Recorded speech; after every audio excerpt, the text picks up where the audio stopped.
की पवित्र भूमि पर वात्सल्य ग्राम सेवा और करुणा का एक अनूठा उदाहरण है, जहां अनाथ बच्चों, विधवाओं और बुजुर्गों को सम्मान मिलता है। इस वक्त मैं मौजूद हूँ वृंदावन की उस पावन धरती पर, जहाँ बच्चों को माँ का आंचल और विधवाओं को उनका सम्मान और बुजुर्गों को सुरक्षा के साथ यहाँ जो मिलती है। अगर हम बात करें, आज हमारे साथ मौजूद हैं साध्वी रितंबरा जी। आज उनसे बात करेंगे कि किस तरह का जो समाज को लेकर उनकी प्रेरणादायक यानी जो बात है वो आज देखने को मिलती है। किस तरह से आज हमारे साथ यहाँ मौजूद हैं, इनसे बात करेंगे। दीदी, आप पहले बताएंगे कि वात्सल्य ग्राम की स्थापना कैसी हुई? वात्सल्य ग्राम की स्थापना 3 व्यवस्थाओं के विकल्प में हुई, जिसमें महिला आश्रम, वृद्धाश्रम और अनाथ आश्रम का विकल्प हमने भाव संबंधों के एक परिवार में देखा। तो वात्सल्य ग्राम मैं बहुत पहले तो दिल्ली में ये अपने मेरे छोटे से निवास पर इस कार्य को प्रारंभ किया। फिर हमने एक बड़े गांव की कल्पना की।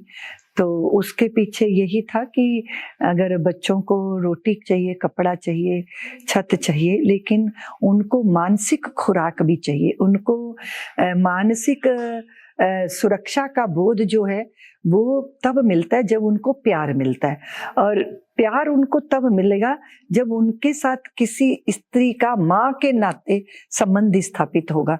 तो श्री वृंदावन धाम में भगवान कृष्ण और यशोदा के बीच में रक्त का संबंध नहीं, भाव का संबंध था। तो ये भाव संबंध की प्रेरणा श्री वृंदावन धाम ब्रज से हमें प्राप्त हुई, और इसी स्थान पर हमको वात्सल्य ग्राम के साथ भाव संबंधों को जीने का अवसर मिल गया, और इस तरह ये कल्पना यहाँ साकार हुई है। जिस तरह से देखा जा रहा है, यहाँ कई बच्चों को शिक्षा और बुजुर्गों को सम्मान देखने को मिलता है, तो किस तरह से उनकी जो पढ़ाई है और जो बच्चे जब बड़े हो जाते हैं तो उनकी शादियां हैं, वो किस तरह से होती है?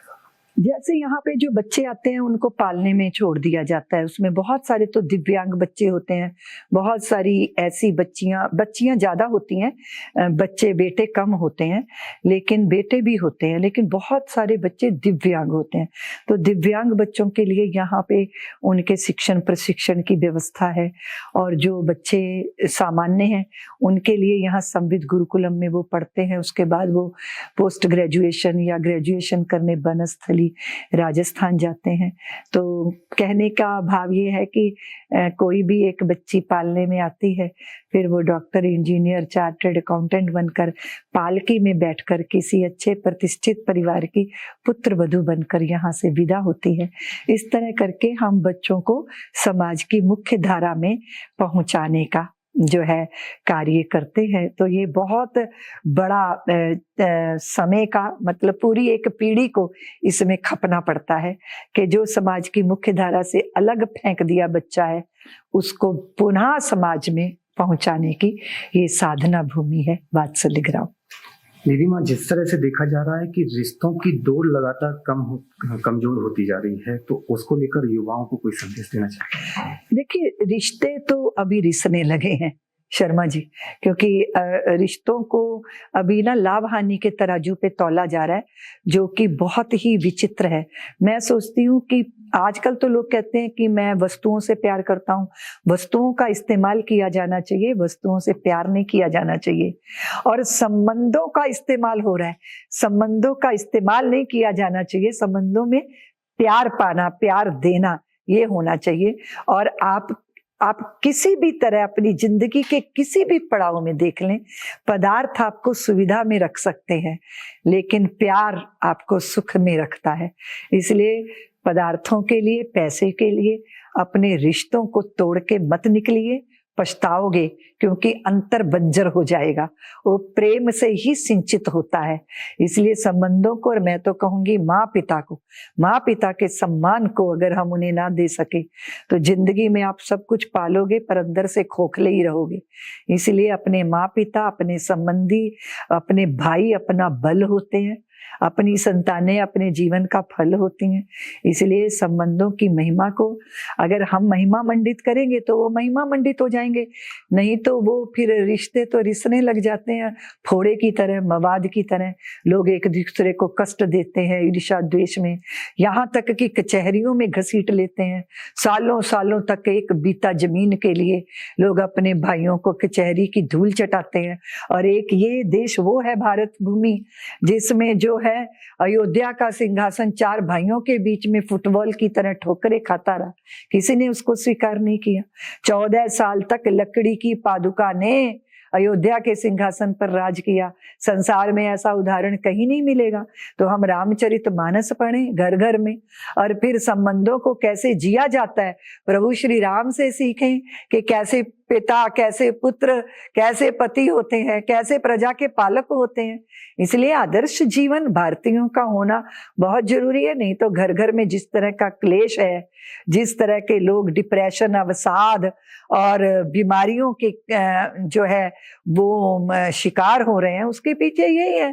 किसी के पास सुरक्षा का बोध ना हो तो फिर क्या होगा। ये तो पश्चिम के जगत में था। लोग कहते थे वर्क, वाइफ और वेदर का कोई भरोसा नहीं है, पर हम तो भरोसा करते हैं। भरोसे के बल पर भारत के परिवार चले। 1000 साल की गुलामी झेल गए हम, राजनीतिक संघर्ष था वो, लेकिन कुटुंब के बल पर। कुटुंब किससे बनता है? परिवार किससे बनता है? रिश्तों से, संबंधों से।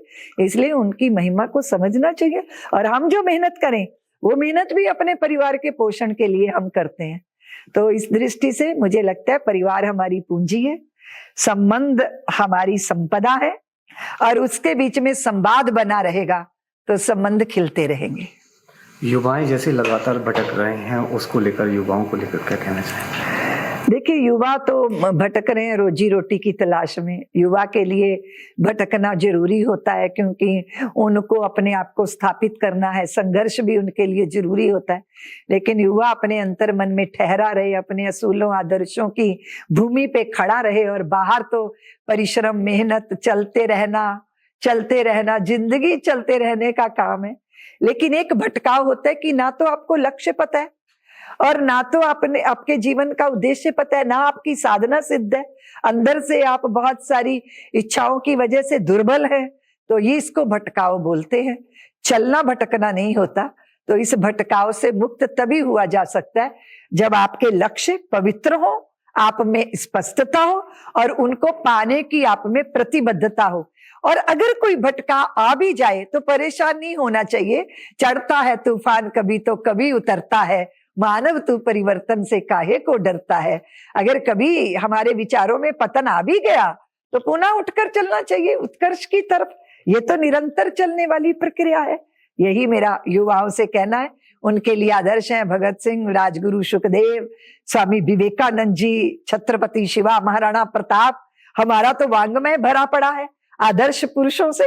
उनका पुण्य स्मरण करना चाहिए और चलते रहना चाहिए। जिस तरह से देखा जा रहा है कि रिलेशनशिप, लिव इन रिलेशनशिप, उसके बारे में आप क्या कहना चाहिए? देखिए, मुझे तो ये लगता है कि ये भले ही कानून ने इसको मान्यता दे दी है, हम भारतीयों को ये शोभा नहीं देता। आप अग्नि की साक्षी में अपने माँ पिता के साथ, अपने कुटुंब परिवार के साथ विवाह के बंधन में बंधिए, दाम्पत्य जीवन का सुख भोगिए, अच्छी संतानों को धरती पे लाइए, पितृ ऋण, मातृ ऋण, धरती का ऋण, ऋषि का ऋण उतारिए, अपने परिवार का गौरव बनिए। इस तरह की उच्छृंखलता किसी का कल्याण नहीं करेगी। इसीलिए हत्याओं की घटना, अवसादों की घटना, कचहरियां भरी पड़ी हैं। ये हम भारतीयों को नहीं शोभा देता। भले ही कानून ने हमको ये अधिकार दिया है, लेकिन मैं समझती हूं कि कर्तव्यों की तरफ जब ध्यान जाएगा, माँ पिता की तरफ जब देखोगे, अपने उत्तरदायित्वों का जब बोध आपके चित्त में आएगा, तो आपके कदम बढ़े हुए भी पीछे लौट आएंगे। ठीक है शर्मा जी। महिला सशक्तिकरण कीजिए, लास्ट क्वेश्चन है। महिला सशक्तिकरण के लिए आप महिलाओं को क्या संदेश दें? देखिए, महिला जो है वो स्वाभिमानों की जो है प्रतिष्ठा स्वावलंबन से करती है। इसीलिए मातृशक्ति स्वावलंबी बने, स्वयं सिद्ध बने। लेकिन अगर घर बिखर जाएगा तो भी बहुत कुछ चूक जाएंगे। इसीलिए आसमान में उड़िए, लेकिन उस घरौंदे को सुरक्षित रखिए, उस घोंसले को सुरक्षित रखिए। जब उड़ते उड़ते थकोगे तो एक घोंसला चाहिए होगा, विश्राम करने के लिए। अपनों का कंधा चाहिए होगा कि सिर रख के आप आंसू बहा सकें और हल्की हो सकें। इसीलिए बाहर की उपलब्धियां घर उजाड़ के ठीक नहीं है। घर और बाहर दोनों को साधने की सामर्थ्य स्त्री में है, स्वयं सिद्धा है, अष्टभुजा धारिणी है, जरूरत पड़ जाए तो सहस्त्र भुजा धारिणी भी हो सकती है। इस तरह आप स्वयं सिद्धा बनकर बाहर भीतर सबको साध लेंगी। अपनी शक्ति को पहचानिए, अपने उत्तरदायित्वों के साथ इस गौरव की प्रतिष्ठा कीजिए। स्वावलंबी बनिए, स्वाभिमानी बनिए, पर घमंडी मत बनिए, क्योंकि घमंड जो होता है ना, अपनों से वंचित कर देता है। न्यूज अपडेट के दर्शकों को क्या संदेश देना चाहते हैं? मैं आपके दर्शकों को बहुत बहुत शुभकामनाएं देती हूँ, और आपने जो है निश्चित रूप से मेरी बात को हृदय से स्वीकार किया होगा। कुछ बुरा लगा होगा तो मुझे क्षमा कर दीजिएगा। बहुत बहुत धन्यवाद। तो ये हमारे साथ थी दीदी माँ, और उनको जो कह सकते हैं कि समाज ने एक संदेश दिया है कि पूरी तरह से कि युवाओं को जो जिस तरह से यहाँ से जो भटक रहे हैं उनको किस तरह से अपना जीवन संवारना चाहिए। वृंदावन से न्यूज़ अपडेट के लिए गोपाल शर्मा।